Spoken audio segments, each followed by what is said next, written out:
Hi friends, welcome. പെട്ടെന്നുണ്ടാക്കാൻ പറ്റുന്ന ഒരു breakfast റെസിപ്പിയാണ് കാണിക്കുന്നത്.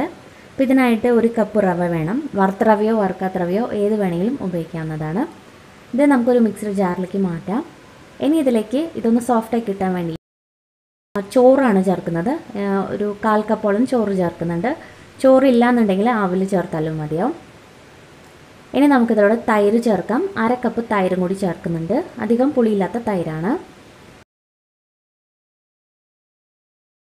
ഇതിലേക്ക് കുറച്ച് ഫ്ലേവർ കിട്ടാൻ വേണ്ടിയിട്ട് ചെറിയൊരു കഷ്ണം ഇഞ്ചി, ഒരു പച്ചമുളക്, ഒരു പകുതി സവാളയും കൂടി ചേർക്കുന്നുണ്ട്.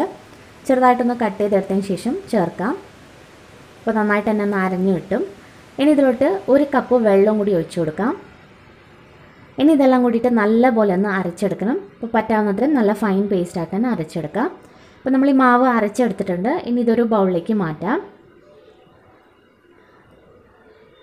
അപ്പോൾ 1 കപ്പ് വെള്ളം തന്നെ മതിയാവും നമുക്കിത് അരച്ചെടുക്കാനായിട്ട്. ഒരുപാട് ലൂസ് ആക്കരുത്. ഇനി ഈ മാവിലേക്ക് ആവശ്യത്തിനുള്ള ഉപ്പും കൂടി ചേർക്കാം. ഇനി നമ്മൾ ഇൻസ്റ്റൻ്റ് ആയിട്ടാണ് ഇത് ഉണ്ടാക്കുന്നത്. അപ്പോൾ അതിന് വേണ്ടിയിട്ട് നമ്മളിതിലേക്ക് ബേക്കിംഗ് സോഡയും കൂടി ചേർക്കുന്നുണ്ട്. ഒരുപാടൊന്നും വേണ്ടി വരില്ല. ഏകദേശം ഒരു 1/4 ടീസ്പൂണോളം ബേക്കിംഗ് സോഡയും കൂടി നമുക്ക് ചേർക്കാം. ബേക്കിംഗ് സോഡ ഇല്ലാതെ നമുക്ക് ഉണ്ടാക്കിയെടുക്കാൻ പറ്റും. ഇത്രത്തോളം സ്പോഞ്ചിനെസ് കിട്ടില്ല എന്നേ ഉള്ളൂ. ബേക്കിംഗ് സോഡ ഉപയോഗിക്കാതെയും ഉണ്ടാക്കിയെടുക്കാം. അപ്പോൾ അതെങ്ങനെയാണോ താല്പര്യം അതിനനുസരിച്ച് ഉണ്ടാക്കിയെടുക്കാം. ഇനി ഇതെല്ലാം കൂടി നന്നായിട്ടൊന്ന് മിക്സ് ചെയ്തെടുക്കാം. അപ്പോൾ ഈ ഒരു പരുവത്തിൽ വേണം നമ്മുടെ മാവ് റെഡിയാക്കി എടുക്കാനായിട്ട്. ഒരുപാട് കട്ടിയല്ല, ഒരുപാട് ലൂസും അല്ല. ഇനി നമ്മൾ റെസ്റ്റ് ചെയ്യാനൊന്നും വെക്കേണ്ട, ഉടനെ തന്നെ നമുക്ക് ഉണ്ടാക്കിയെടുക്കാവുന്നതാണ്. ഇപ്പോൾ ഒരു പാനിലേക്ക് നമുക്ക് ഇതുപോലെ ചെറിയ സൈസിൽ ഉണ്ടാക്കുന്നതായിരിക്കും നല്ലത്. 1 സ്പൂൺ മാവ് മാത്രമേ ഒഴിച്ചു കൊടുക്കുന്നുള്ളൂ. ഒരുപാട് വലുപ്പത്തിലാക്കാതെ ഇതുപോലെ ആക്കിയെടുക്കുന്നതായിരിക്കും നല്ലത്. കഴിക്കാനും ടേസ്റ്റി ആയിരിക്കും. അപ്പോൾ നമ്മൾ ആ ബേക്കിംഗ് സോഡ ചേർത്ത കാരണം ഇതുപോലെ നല്ല ഹോൾസൊക്കെ ആയിട്ട് നമുക്ക് കിട്ടും. നല്ല സ്പോഞ്ചും ആയിരിക്കും.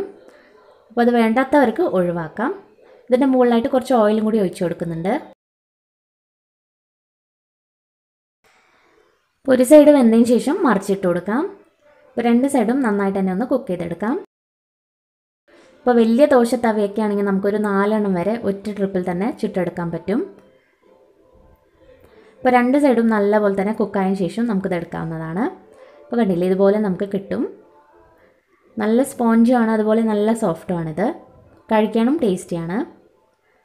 അപ്പോൾ ഇതേ രീതിയിൽ തന്നെ നമുക്ക് ബാക്കിയുള്ളതും റെഡിയാക്കി എടുക്കാം. ഇപ്പോൾ 1 കപ്പ് മാവിൽ നിന്ന് തന്നെ നമുക്കൊരു ഈ ഒരു സൈസിലാണ് ഉണ്ടാക്കുന്നതെങ്കിൽ ഒരു 18-20 എണ്ണം വരെ ഉണ്ടാക്കിയെടുക്കാൻ പറ്റും.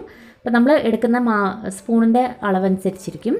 അപ്പോൾ ഇത്രയേ ഉള്ളൂ. വളരെ ഈസി ആയിട്ടുള്ള ഒരു ബ്രേക്ക്ഫാസ്റ്റ് റെസിപ്പിയാണ്. കഴിക്കാനും നല്ല ടേസ്റ്റും സ്പോഞ്ചുമാണ്.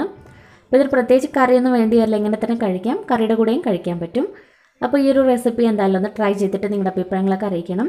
നിങ്ങൾക്ക് ഈ വീഡിയോ ഇഷ്ടപ്പെട്ടാൽ ലൈക്ക് ചെയ്യാനും സബ്സ്ക്രൈബ് ചെയ്യാനും മറക്കരുത്. താങ്ക്